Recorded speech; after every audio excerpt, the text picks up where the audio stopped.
Welcome to the Pebble in My Shoe podcast. I'm Miffy Hoad, your host here, and in each episode I'm in conversation with my guests about the pebble in their shoe that has nudged them to choose a life that aligns them closer to their truth and authentic self. The pebble in my shoe is an analogy for an inner niggle or knowing that becomes so insistent that we have to pay attention. We can ignore it only for so long and eventually have to stop to investigate it and listen to it and honour what it's telling us. It becomes a catalyst for action to change something that no longer serves us. This can be something internal, like a belief or mindset. It can be about how we behave in certain situations or relationships. Or it can be something that changes our life trajectory, like ending a relationship, changing careers, or moving to a different place. Taking the action and making the change invariably requires courage, often a leap of faith, and at the very least to try something new and outside of our comfort zone.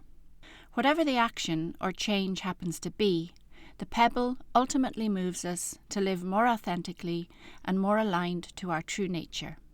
My intention for the conversations here is to inspire or offer hope to those of you who resonate with the stories shared, that you'll hear something that supports you on your own journey, and if there's a pebble in your shoe, that you'll find the courage to make the changes that align you closer with your authentic self. Thank you for being here, and let me introduce today's guest. Julie Voss is an enthusiastic traveller, a self-care practitioner, a coffee drinker, and a sea dipper. After a long spell of travelling in the early 90s, Julie and her husband Jack came to Donegal, where they created a home, raised their 2 children, built up their careers, and settled into the community. Her life took a traumatic turn in April 2020, when Jack passed away suddenly from a brain haemorrhage. Since Jack's passing, Julie has retrained as a mindfulness, self-care and relaxation practitioner, facilitating groups all over County Donegal. She feels that facilitating these workshops benefit her just as much as they benefit the participants. They serve as a great reminder to care for ourselves. Julie and I have been friends for many years, and for the last few years we catch up by going for long walks together, where we talk for hours and put the world to rights. I'm delighted to introduce you to Julie Voss. So welcome, Julie, to the Pebble in My Shoe. It's lovely to have you on. Thank you. It's lovely to be invited. Thank you. We were talking about this before coming on to record, and how your experience doesn't really relate to a pebble in your shoe as such. It seems it minimizes it almost, because what we're here to talk about really is your navigating your experience of grief and bereavement, having lost your husband Jack. Where do you want to start with this story, Julie? Well, I guess that the change for me was the day we found Jack. You know, we'd ran a life up until then as partners for over 30 years, like mates, you know. Mm. And so the change for me, which is where I am now, came from April in 2020 when Jack passed away unexpectedly from a brain hemorrhage. So there was no preparation and no warning. And I suppose that's where, well, the first year was an absolute blur. And I don't really remember very much of it, apart from the fact that it was lockdown, but it was just the shock and grief of him just disappearing out of our lives, which is what it feels like, because everything else was still there except him. So it was all too much to comprehend and to process because it was so big. So the first year was a blur. And then the second year, it changed in it was still really hard, but it was a bit more clear. But then it becomes then running alongside the journey of grief of managing a life without you, my partner Jack. It was also trying to manage a future for myself. So I felt like I had these kind of 2 journeys, and I still have these 2 journeys. There's the grief of losing your partner and all the things you're missing out on together, but there's also sort of going on a journey of my own, finding myself, I suppose. It's a bit of a, that sort of like a self-discovery journey, but basically that's what it is. I think when your partner passes away, when you've been together for such a long time. So it's like, what do I like? Is that what I believe, or is that what I've chosen to believe? Because we kind of morph a little bit, don't we, when we're in a long-term relationship? So yeah, so that's when the journey started, was losing Jack, and it's a continual journey. 4.5 years later, I'm still trying to learn things about myself, and still trying to manage a journey without the guy behind me who would have been my regulator, pulling me back, pushing me forward, and my safety. The world feels very, very unsafe now that he's not in it, and maybe because he was taken so quickly, he just disappeared, like I said, do you know? Yeah. Wow. Julie, I know because we talk a lot. We're friends and we walk together, and on our walks we talk, and we can talk all day and walk all day and still have things to say. So, but because of that, I know that what I've witnessed in your journey is tremendous courage to be very present and very honest with the process and all that it is, really. And, you just spoke about rediscovering yourself. So can you talk to me a bit about that? I see courage, but what is it for you?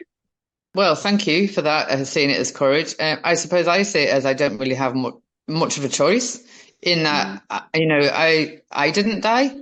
And life, I love life. I do love living, and thankfully, I'm not a person who would get very, very, very low. I wouldn't have to. I easily get out of bed in the mornings. It's not like there was any chance that this was going to actually sort of put me into a massively depressed state. So, because I love life, that's what that's what I mean, is because I really do enjoy it. I take the good out of it. I embrace it.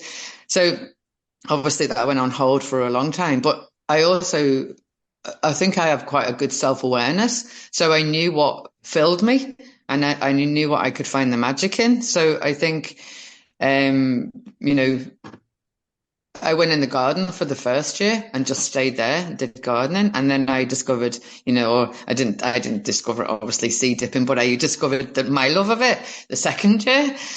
So I started, I suppose, I remember when Jack passed away, one of the things I said is, I'm not doing anything anymore that doesn't make me happy, because I realized that life is so short. It can end abruptly. Your life can turn in an instant, which it did, for us.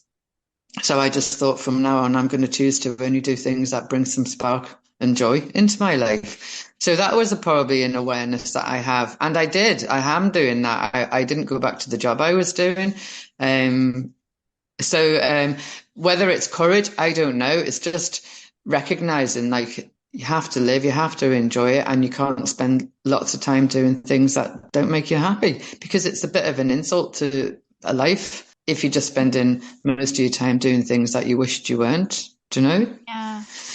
Or you wish you could do more things to enjoy. I mean, we've been given such a beautiful gift, and I am very aware of that, and that makes the difference. And I'm very, very open. If someone said, would you like to talk to a counsellor? I'd be like, yeah, fine. Or would you like to try this therapy? Yeah, I would be open to any of it. There's nothing I would say that would be like, no, I don't want to. No, I don't think I could. Because I think if I go to any counselling, any therapy, any holistic stuff, any courses where I can get one little bit of spark, which helps me on this journey, then to me, it's just worth going to it. Yeah. And I talked to lots of people. I took great comfort in talking to people who were ahead of me on the journey. So for the first year or two, in my network, there would be people who'd been widowed maybe the year before, and one lady 8 or 9 years before. And it was really, I learned an awful lot. And they gave me it was lovely having someone that far ahead, because it gave me the hope, like, well, they've managed it. They go out dancing now. They've gone back to work or go on holiday or whatever. It just gave me hope that I'm going to be able to do this, It's not a situation. It was a change that I really, really didn't want, but it came, and I can't change the changes. I can't bring Jack back. So it was really like I suppose, I just look for the magic in every day. And maybe that comes across as bravery and courage. I don't know, but it keeps me up, keeps my heart warm. Yeah. And I suppose maybe that's what I see is also you balancing the two, because there is that love of life, getting up and showing up and going and doing the things you love, but there's also there's this honesty around the pain and the grief as well. And that's where I see the courage. And maybe courage isn't the right word. I don't know. It's just the being present to it all, the good and the bad, the painful and the joy. Well, yeah, and I suppose I would face it. I mean, some days would be really, really hard and you don't want to face it. But, I wouldn't hide it. I'd be quite true to myself, I suppose, in that today's a rubbish day. I'm feeling a bit crap, so I'm not coming out, or, I give myself permission to do that, I suppose. Um, and yeah, I would be, I'd be very open about talking about the struggles of it. And the first part of this is making it sound like, oh, I get such joy in every day and everything's fine. And it's really not, because there's lots of times where you get on a bit of a pity party because your mate's not there. And there's certain times of the year that are really struggling, like, Christmas is coming and it's about all families and happiness and around the trees. And it's not like that for everybody. And then holidays, there's certain at the beginning of the summer, I felt a little bit low in that lots of people are making plans to go on holidays with their partners or nights away or weekends away, and that's not happening. So you're missing out on so much that we did as a mate. So while I do see the magic, I also recognize and sit with the pain of it as well. And some days it's hard to do that, but other days I just allow myself to do that. I just try to be a little bit gentle with myself on it. And if I can get some support from someone to just help me understand myself better and the journey, then I'm willing to take it. But yeah, I mean, it's a journey I really, really don't want to be on. I have absolutely no choice, but I don't like it at all. I don't like all the things that Jack's missing out on. The advice we were given on the first year is, it's the first of everything. Once you get past the first year, it gets easier. Well, I just think anyone who says that hasn't had a big loss. Okay. Because I'm 4.5 years on and there's still lots of firsts. Like our daughter getting married there a couple of months ago. Hopefully I'll have grandchildren. These are all firsts, and they're all firsts that Jack won't be part of. So there's fresh grief all the time, but it changes. I think now, 4.5 years later, it's very different. It's much, much deeper. There's a different longing and missing there than there would have been 2 years ago. The grief journey just changes all the time. So it's lovely to be thought of as courageous. And I think in some ways I would be, but I also think that I don't actually have a choice. I'm not sure what else I could do. I know. Apart from lay down and put a blanket over me. Yeah. Yeah. No, I hear you. Can you talk a bit about how you navigate those firsts, Julie? Is that okay? Yeah, of course. Well, anything that's a date, like an anniversary or a Christmas or a birthday, that's coming. So that's how you prepare for them. So the first Christmas, at the time, our daughter Leela worked for an animal rescue centre. So on that first Christmas day, myself and Leela and our son Adam, we just went and worked that day, and we just had egg and chips for dinner. We just kind of swapped a present between us, and we just let it kind of go. We didn't put anything Christmassy up, and that was the way we managed it. But we could prepare for that because we knew it was coming. So while they're hard, the hardest ones are the ones that just come at you. Like me and Jack would have done a huge amount of traveling. So I'm going to end up, we went all over Europe and many parts of the world. So there's lots of countries if I go back to it, it'll be a first. And it's the ones that catch you off guard are the hardest. Okay. It's the first that catches you off guard that you're not prepared for. It's the little things, like I had to put oil in my car. That was a tough one because Jack always did it. Okay. So it's tiny little things. It's not the big things, when people say, oh, get past all the anniversaries, you can prepare for them. It's these little ones. So they do still take your breath away. So it's hard to navigate those moments because they come on you suddenly. It's just this sudden realization. Who cooks the dinner? Oh, Jack used to cook the dinner. Right. Okay. Well, I'm going to have to do that because I worked full time and he was at home quite a lot. Or, oh, the car's run out of fuel. All right, Jack used to do that. So those first are harder to navigate because they just jump on you. So you can't prepare for those. So they just, You just have to take a moment with it and just take a breath and go, something else that Jack did, I have to do. And he's not here anymore to do that for me. Do you know? Sure. Yeah. Yeah. You mentioned things like therapy and counseling and different things like that. What has helped you, Julie, navigate all of this? Well, at the very beginning, a few months after we lost Jack, I went to psychotherapy. So that was introduced to me through where I work. And while I wasn't at work, my boss thought that I could go and speak to this psychotherapist if I wanted to in relation to this sudden loss and the trauma of that. So I did. And so that was amazing. And he did that. I never get it right. EDMR or EMDR. Is that a rapid eye movement? Yes. I think it might be EDMR. Yeah. So that was a therapy that I was very open to, and that really helped the process. It helped me process what had happened and just broke it down differently so my brain could assimilate it. So I would still check in with the psychotherapist. And then there's my daughter-in-law to be is a reflexologist now, so she's been doing treatments there. So there've been holistic treatments, there's been biomagnetic treatments. I actually went to sound bath treatment, the sound bathing therapy. So anything that comes at me, I will try. There's a shamanic journey, so I will try all that. Swimming in the sea is my biggest therapy, though. That has been my grounder, and that is what just resets me. So that's a huge one. And then running my own classes as well, running self-care classes, running mindfulness classes, running well-being classes and relaxation classes. Each time I would be facilitating that class, it kind of reminds me that I need to be doing this as well. So it's a win-win, really. So yeah, there isn't one particular therapy. So that was a very long answer to your question, but there isn't one. It's whatever comes my way. I will just say, yeah, great, I'll try it. Do you know?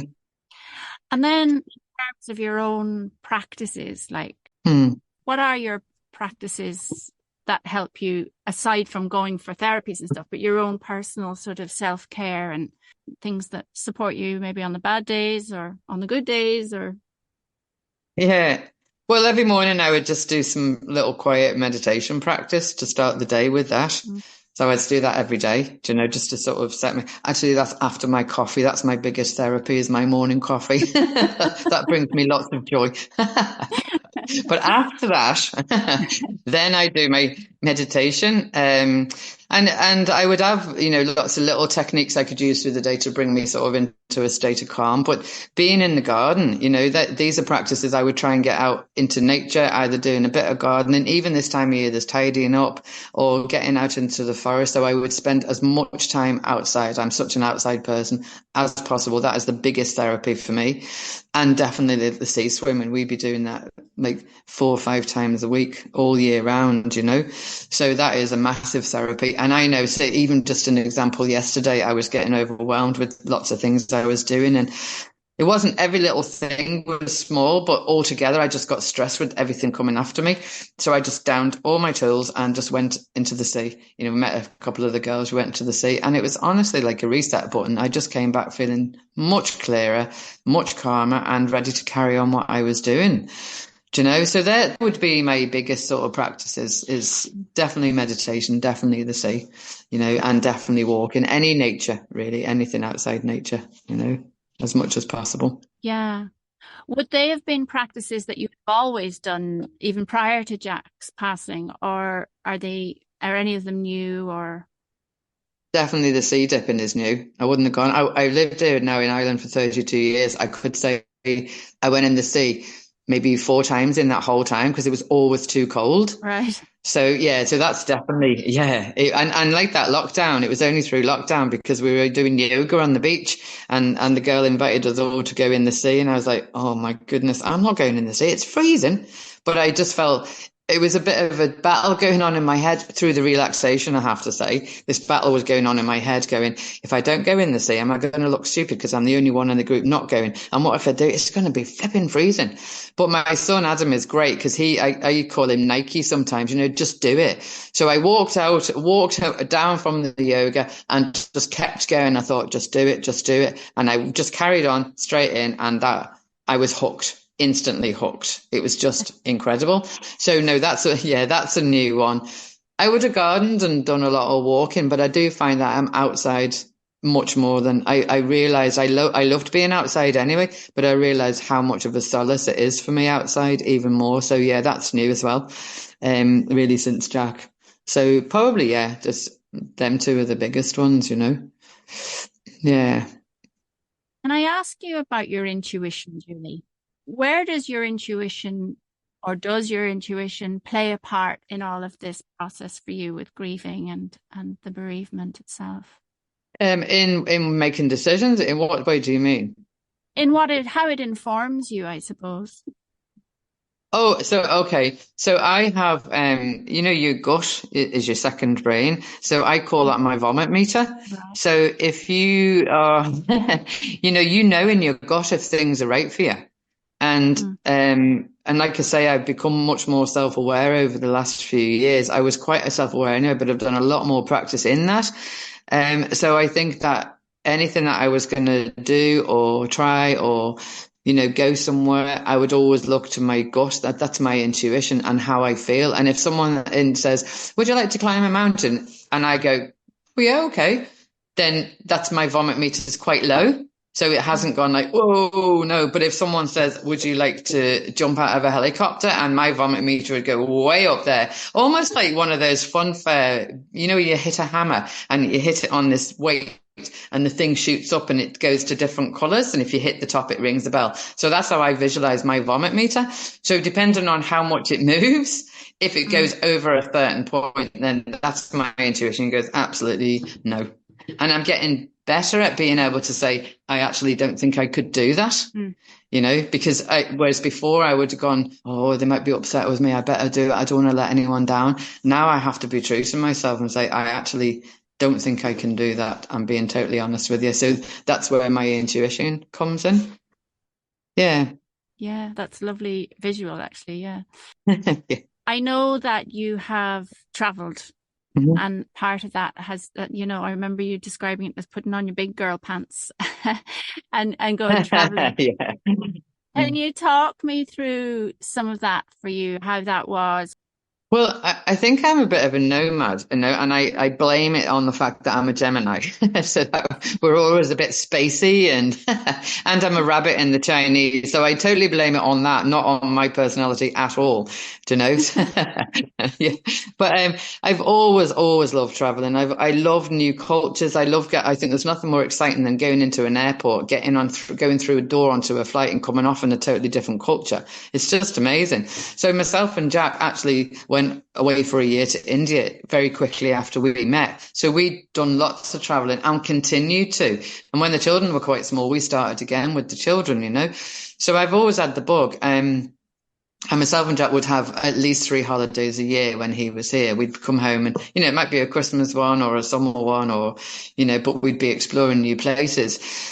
So it was about 2 years actually after Jack passed away that was another first. It was like, oh my God, my travel buddy, because I never kind of thought about it because we weren't able to travel, with Yes. COVID and yeah, lockdown. So nobody was traveling.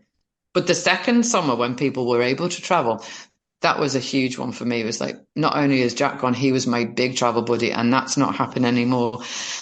And then I started thinking, oh, maybe I could go on a group. And, anyway, so I decided, you know what, I'm just going to have to suck it up. I think I'm just going to have to go and try.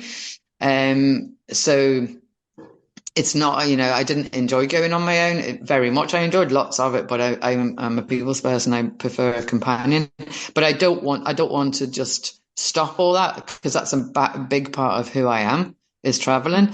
So, yeah, so I just did put my big girl's pants on and went over to Cascais in Portugal. And a lot of it was really lovely. And it was actually strange. On the fourth day, I was laying on the beach and I was starting to feel really hungry. And I remember just gathering up my stuff. And then I stopped and I was like, this is actually really strange. I could just gather up my gear and go, I'm going to get food, without having to say to someone else, Are you hungry? Do you want to eat? Are you okay here? It was right. I miss Jack like mad, but it was actually, I turned that into a positive. I was like, well, do you know what? I can get up whenever I want. I fancy a coffee. I don't have to take anyone else into account. So I actually then started thinking that maybe solo traveling might not be so bad. There might be a little bit of like freedom in that. And my biggest thing was not having anyone to eat with for dinner, at dinner time. That was what. So yeah, that's how I put my big girl's pants on and do it. And I will do more now, now that I've got that little bit of brave to do it. But I probably would go with groups because I do like companions, I'd like someone just to have dinner with in the evenings. That would be a big one for me. But yeah, that was a tough one. But like again, Miffy, it was something that just felt right. Yeah. And I didn't really think about whether it was brave or courageous. I just wanted to go on holiday and I'd never been there before. It was recommended by a lovely lady I know, a young woman who does yoga, and she was doing a retreat over there. And it came out because I saw her photograph and I was messaging her, where are you? That looks beautiful. She told me where she was. I looked it up and I was like, that looks really nice. I didn't do the retreat, but I went to the same place. So I never kind of thought a massive amount about it. I just did it. And the third day was horrible. I actually found my son in absolute tears. I was in bits. I was like, I shouldn't be here. This is horrible. I don't like it. I miss Dad. It's not okay. And he was really very good advice. He said to me, like, what's the worst about it? And I said, well, I don't like being on my own. I said, I'm sitting here, I'm having dinner on my own. And it's, and so he said, well, can you change something? Can you change the dinner if that's the biggest thing that's bothering you?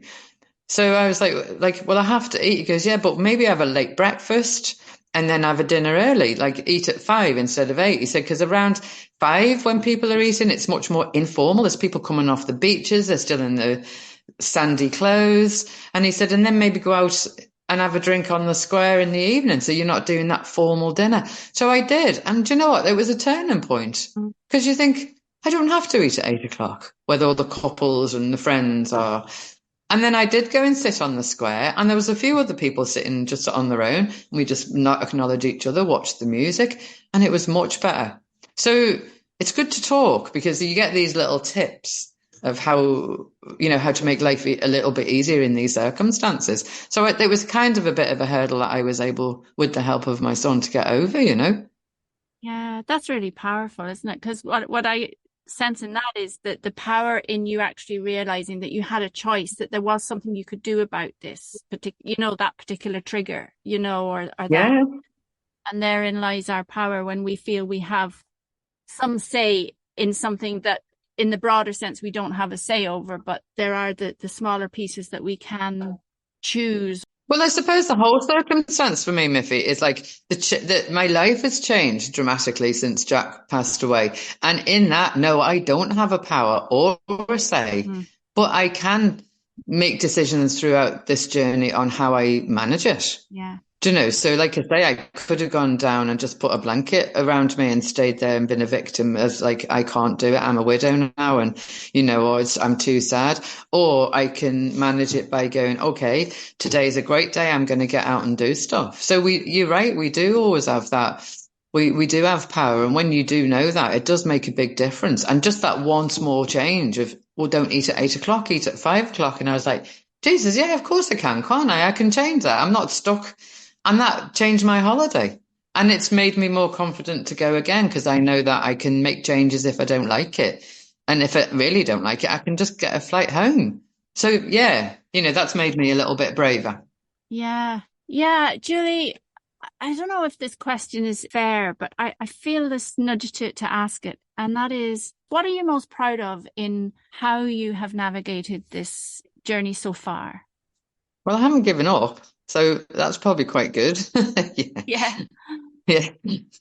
No, I haven't given up. I suppose the proudest, I don't know whether proud's the right word for me because I've never thought of it like that. But I suppose the fact that I have a lot of openness to whatever comes at me that, that, I mean, I don't mean in like grief and stuff. I mean, in like, if there is a therapy that's recommended or if there is a course that's recommended, I have a lot of openness. So yes, I'll go to it. Do you know? So I suppose I'm quite proud of the fact that I would be very open-minded about stuff and willing to give it a try without closing stuff down. Does that make sense?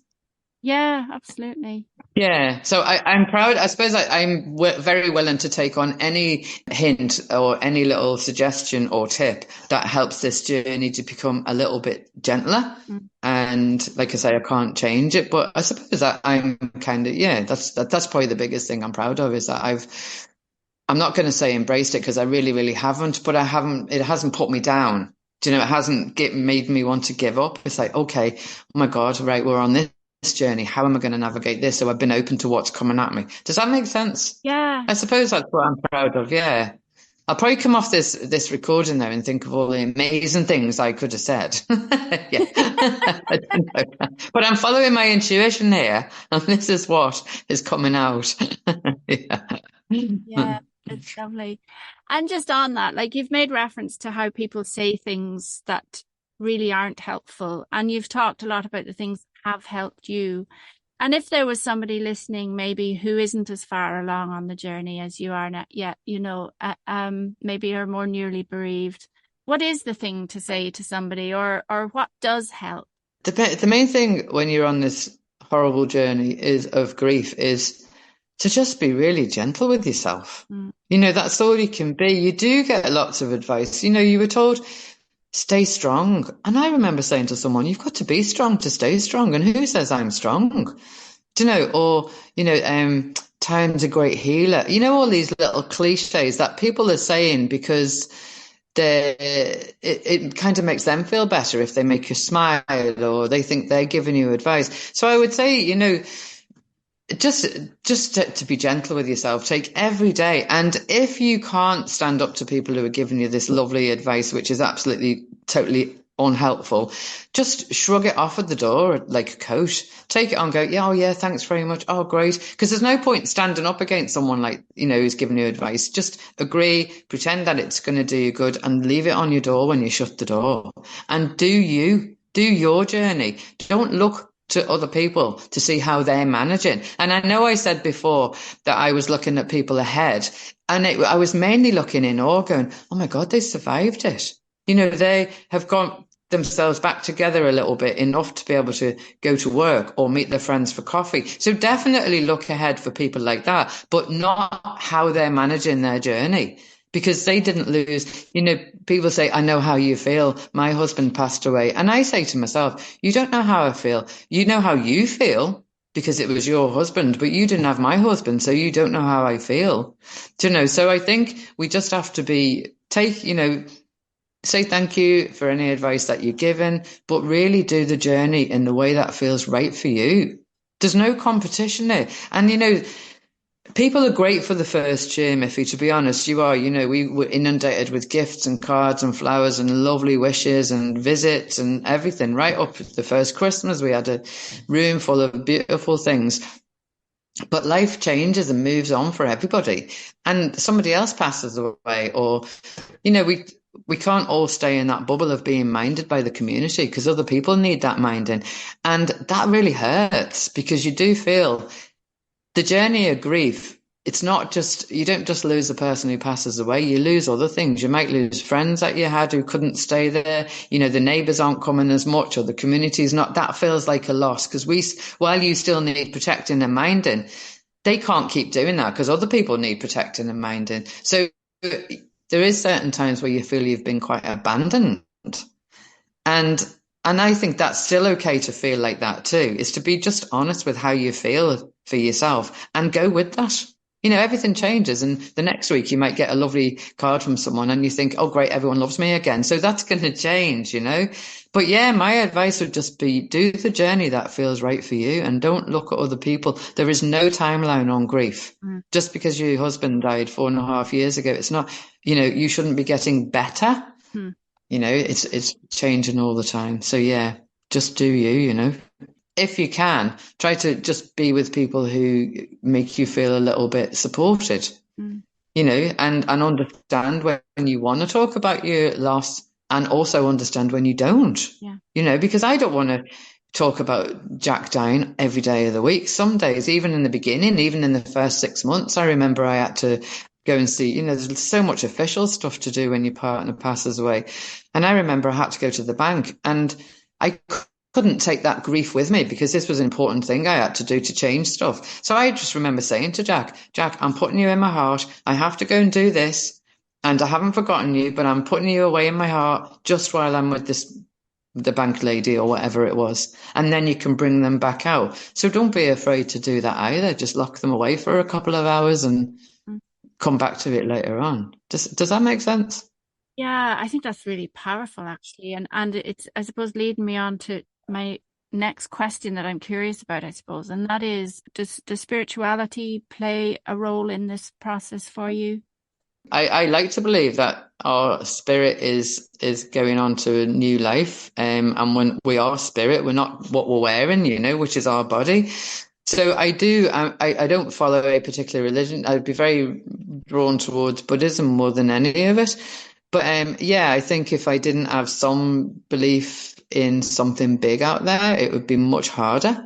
I really struggle to think that after however many years we're alive, we're going to be put in a coffin under the ground or burned, and that's us gone. Is that what you mean by spirituality? Well, yeah, or just even in your beliefs, how that supports you, and does it support you, It confuses me because, I do like to think that, we are going to go freely wandering off, and meet up with people we've lost on maybe even on a different realm. I don't know. But I suppose for me, I don't look too deeply into that sort of stuff. But what lifts my spirit and gives and puts me more is being in nature. That's where I see the beauty of it. This is where I see the bigger picture, is the immensity and the enormity of what's around us and in that life, in that living, in the changing of the seasons. And so, yeah, that I suppose that's what I would be drawn to more if it was a spiritual journey. It's like go into a silent meditation retreat, or, go into the sea or walk along the beach. That fills me huge. And I have great faith in that big thing there rather than thinking about a God or, Yeah. Does that make sense? Yeah, absolutely. Yeah. No, just curious. I think you have to have some belief, though, Miffy. I think you can't just, we do need to, well, I think I need to understand that there's a bigger picture out there that we're part of. I suppose if I've got time to just say very quickly this, I remember when I went to the psychotherapist and I was saying to him, one of the biggest things I struggled with when Jack passed away is that the world didn't stop. My world changed dramatically, but the world carried on. People still went in at dinner and did the shopping and put the laundry out, and cars were blaring, and and children were still like playing out. And I just really struggled with that because I was like, there was a time where, for a little while I was saying to him, like, what the hell is it for? What's the point? What is the actual point? We come and we've gone. What is the point? Everything except Jack is here, or everything. He took his boots off that morning and his socks were still in his boots. He's all still here and not him. What is the point of us all? The world didn't stop. But he sort of described it to me. He said, no, the world doesn't stop, and it won't for any of us. But he said, if you look on a micro, so, when you look really, really in, so he said, we're all running around like these little ants, and one little ant is taken away, like Jack passing away. So he's removed from it. So while those ants do continue running, they also have to fill a space where that ant was, that's gone. So he does make a difference. And he said, and on a macro level, when you're looking right out, you won't see a massive change, but you will see the formation change slightly. Does that make sense? Yeah. So that made me feel really good because I was like, oh, we do have a point then, and that change will be forever in the psyche of those little ants because and then another ant will leave and we have to change again. So we're constantly adapting and modifying for people who are coming and going. So it just made me feel like, oh, there is a point to us, or not that there is a point to us, but we do make a difference in the world then, because it was like, well, when I go, what am I leaving behind? What's my legacy leaving behind? Or what was Jack's legacy? He's gone. Well, of course, now that I've come out of that fresh grief, he's in everyone's heart. He's in energies. He's in our spirit and stuff like that. And he's in Leela and Adam in future generations. But, for a time, it was like, what are we doing? Like, so when he explained that, I thought, well, that gave me a little bit of comfort as, yeah, he will be missed in the world, Yeah, I love that. Yeah. Yeah. Julie, thank you so much for being so generous, because it can't be easy either to come on and talk about all of this. But you've been very generous and honest and clear. It's lovely to hear you talk about this in such a hopeful way, I think. Yeah, no, I think there is hope there because, like I say, my main thing is like I'm still alive. I do embrace life. I'm not going to say it's easy. So anyone who's listening, freshly bereaved, it's not. I don't want anyone to sort of think, "Oh, she makes it sound so easy," because it isn't.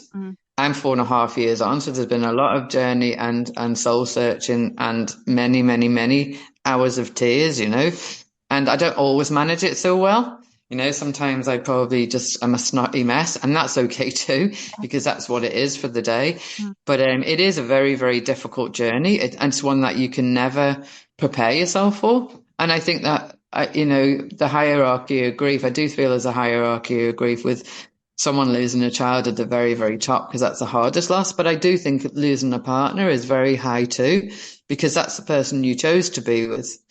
So to navigate a journey without them is going to be forever, because there's always going to be things that they're not there for and that they're going to miss.